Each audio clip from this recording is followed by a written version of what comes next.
এই ভারতবর্ষে যখনই যে কোনো প্রান্তে কোনো বীর সাহসী সৈনিক যখন কলিমা কচিত পতাকা নিয়ে দাঁড়ায় যায়, সেখানে অসংখ্য নবী প্রেমিক সেখানে তার ছায়াতলে আশ্রয় নিয়ে সমবেত হয়ে যায়, ঠিক কিনা বলুন?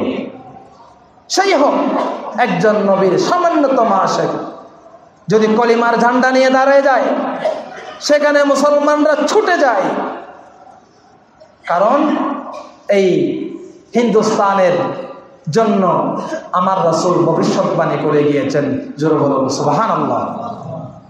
আজ থেকে 1400 বছর পূর্বে বিশ্বনবী সরকারে দো আলম ইমামুল আম্বিয়া খাতামুন নবীন রাহমাতুল লিল আলামিন এই ভারতবাসী সম্পর্কে ভবিষ্যৎবাণী করেছেন, হিন্দুস্তান নিয়ে ভবিষ্যৎবাণী করেছেন। আপনি আপনাকে নিয়ে আমার নবী ভবিষ্যৎবাণী করেছিলেন। জোরে বলুন সুবহানাল্লাহ। আমার নবীজি হাদিসের মধ্যে এসেছে, আপনি যদি নাসাই শরীফ যদি খুলেন, আমার রাসূল বলেন মান সায়ুকতালু ফি হাযিহিল গাজওয়া সায়াদখুলুল জান্নাহ। আমার রাসূল বলেন হিন্দুস্তানে ইসলামকে বিজয় দানের জন্য সেখানে যুদ্ধ হবে। ওই যুদ্ধের নাম হলো গাজওয়ে হিন্দ। যখন যখন হিন্দুস্তানে ইসলামের বিজয়ের জন্য যুদ্ধ হবে, যারা ইসলামের বিজয়ের যুদ্ধে শরীক হয়ে যারা মারা যাবে, আমি রাসূল বলে দিলাম সেই অচিরেই জান্নাতে প্রবেশ করবে। বিশ্বনবী রাহমাতুল লিল আলামিন আজ থেকে 1400 বছর আগে আমাদেরকে নিয়ে হাদিস বলে গেলেন। আমার রাসূল বলেন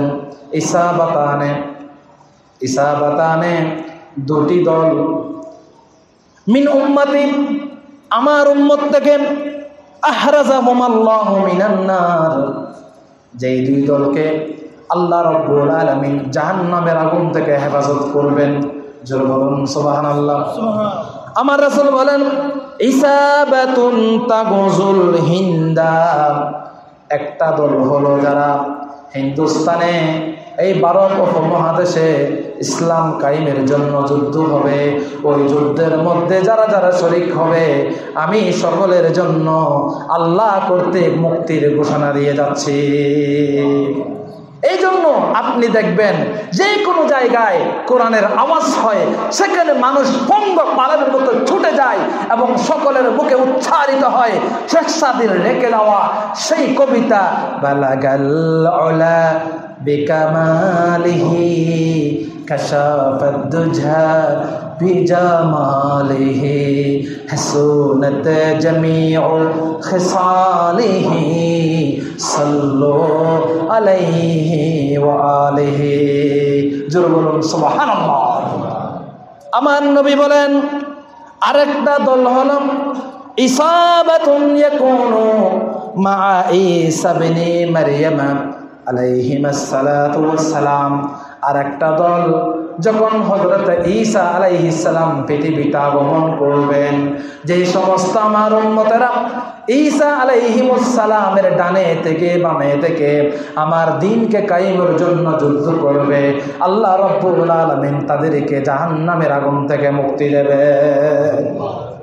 এই জন্য ভারতবর্ষের মুসলমান ইসলাম প্রিয়, তারা ইসলামের জয় চায়, ইসলামের বিজয় চায়, ঠিক কিনা বলুন?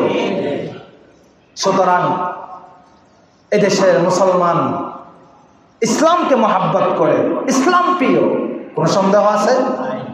সুতরাং এই দেশে যদি কেউ বলতে চায় যে ইসলাম রাষ্ট্র ধর্ম নয়, তখন তো এটা আমি মনে করব এদেশের সরল মানা মুসলমানদেরকে উস্কানি দেওয়া ছাড়া আর কিছু নয়। ইসলাম রাষ্ট্র ধর্ম কিনা, ইসলাম ধর্ম রাষ্ট্র ধর্ম হতে পারেন কিনা, এইটা ইসলামি করার জন্য আমার নবীর মদিনায় সনদ, আমার রাসূল মদিনার ভিতরে ইসলামী রাষ্ট্র কিভাবে প্রতিষ্ঠা করেছেন, খোলাফায়ে রাশেদা হযরত আবু বকর, ওমর, হযরত ওসমান, হযরত আলী এবং হাসনাইনুল করিমাইন এবং উমাইয়া যুগের 14 জন খলিফা, আব্বাসী যুগের 500 বছরের খেলাফত এদেশে ইতিহাসে সমুজ্জ্বল সাক্ষ্য রেখে গেছেন। ইসলাম ধর্ম কোনো ছোট ধর্ম নয়। ইসলাম ধর্ম হচ্ছে আল্লাহর মনোনীত ধর্ম। ইসলাম ধর্ম হচ্ছে আন্তর্জাতিক ইন্টারন্যাশনাল রিলিজিয়ান ধর্ম। ইসলাম ধর্ম হচ্ছে এটা রাষ্ট্র ধর্ম হওয়ার যোগ্য রাখে। ইসলামের মধ্যে আল্লাহ পাক যে কোরআন দান করেছেন, এই কোরআন ইসলামী রাষ্ট্রের সংবিধান হওয়ার জন্য আমার রাসূল এবং সাহাবায়ে কেরাম এবং উমাইয়া যুগের খলিফাগণ, আব্বাসী যুগের খলিফাগণ, বর্তমানে মুসলমানদের যারা ইসলামী রাষ্ট্র ক্ষমতায় আছে সকলে চোখে আঙ্গুল দেখিয়ে দিয়েছে এই ইসলাম রাষ্ট্র ধর্ম হতে পারে। বন্ধুরা আমার, এই মুসলমানদের একমাত্র সংবিধান আল কোরআন, ঠিক কিনা বলুন? আল কোরআন দস্তুরুনা, কোরআন আমাদের সংবিধান। আমাদের একমাত্র অনুসরণীয় ব্যক্তি হচ্ছেন মুহাম্মদুর রাসূলুল্লাহ সাল্লাল্লাহু আলাইহি ওয়াসাল্লাম। কোরআন এবং হাদিস আমাদের আহলে সুন্নাত ওয়াল জামাতের প্রথম দুটো দলিল, কোরআন এবং কি সুন্নাহ হাদিস। এরপরে আসবে ইজমা এবং কিয়াস। সুতরাং কোরআন হাদিসের বাইরে গিয়ে যতই মতবাদ হোক, যতই যুক্তি হোক, যতই সেখানে রং লেপন করা হোক এবং কোরআন হাদিসের বাইরে মানুষের প্রদত্ত যতই কনসেপ্ট ধারণা দেওয়া হোক, এগুলো এই দেশের মুসলমান গ্রহণ করবে না। এই জন্য আমি বলতে চাই, ইসলাম এটি হচ্ছে কমপ্লিট কোড অফ লাইফ।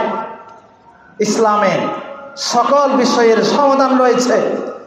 ইসলাম সব কিছুর সমাধান দিয়েছে। আজকে আমরা ইসলাম থেকে আমরা ধীরে ধীরে দূরে সরে যাচ্ছি বলে, আমরা কোরআনের বিধানকে বিধান হিসাবে মানছি না বলে আজকের সকল সমস্যার সমাধান কোরআন দিচ্ছে না। এটা আমাদের দোষ। কোরআনের মধ্যে সমাধান রয়েছে, আমরা যদি কোরআন মতে সমাধান না দিই, এটা কোরআনের দোষ নয়, এটা আমাদের দোষ, ঠিক কিনা বলুন? কিন্তু কোরআন পারে, হাদিস পারে সকল সমস্যার সমাধান করতে, ঠিক কিনা বলুন? এই জন্য চলুন ইসলামকে শ্রদ্ধা করি এবং ইখতিয়ারউদ্দিন মোহাম্মদ বখতিয়ার খিলজি যে স্বপ্ন নিয়ে বাংলা ইসলাম প্রতিষ্ঠা করেছে, যেই জাহাদি শক্তি নিয়ে, খোদাই শক্তি নিয়ে কালিমার পতাকাকে এদেশে উড্ডীন করেছে, মাহে রবিউল আউয়ালের এই মাসে আমরা শপথ করি 1400 বছর পূর্বের আমার নবীর রেখে যাওয়া সেই দিনকে আমরা ইখতিয়ারউদ্দিন মোহাম্মদ বখতিয়ার খিলজির মতো এদেশে আমরা ইসলামকে আবার রাষ্ট্রীয়ভাবে, রাষ্ট্রিকভাবে আমরা প্রতিষ্ঠা করবো ইনশাআল্লাহ। আল্লাহ পাক আমাদের সকলকে তৌফিক দান করুন, সবাই বলে আমিন। মুসলমানদের বিরুদ্ধে ষড়যন্ত্র হয়েছে, হবে এবং ভবিষ্যতেও এটা হবে। আমাদেরকে ধৈর্য ধারণ করতে হবে। এদেশে এবং সারা পৃথিবীতে ইসলামী বিপ্লব হবে, কিন্তু বিপ্লব কাউকে বলে বলে হবে না। বিপ্লব হয় অন্ধকার দেখে, বিপ্লব আসে অন্ধকার দেখে। বিপ্লব কেউ চোখে দেখে না। আমরা ইমানের রশিকে মজবুত করে ধরে রাখবো। দেখবেন এই বেটে এবং একদম কুচ্ছিত চেহারা ইখতিয়ারউদ্দিন মোহাম্মদ বিন বখতিয়ার মতো ব্যক্তি পাঠিয়ে আবার আল্লাহ রাব্বুল আলামিন আল্লাহর দ্বীনকে কায়েম করবেন ইনশাআল্লাহ। আল্লাহ রাব্বুল আলামিন বলেন, হুয়াল্লাযী আরসালা রাসূলাহু বিল হুদা ওয়া দীনিল হাক্কি লিইয়ুযহিরাহু আলাদ দীনি কুল্লিহি ওয়ালাউ কারিহাল মুশরিকুন।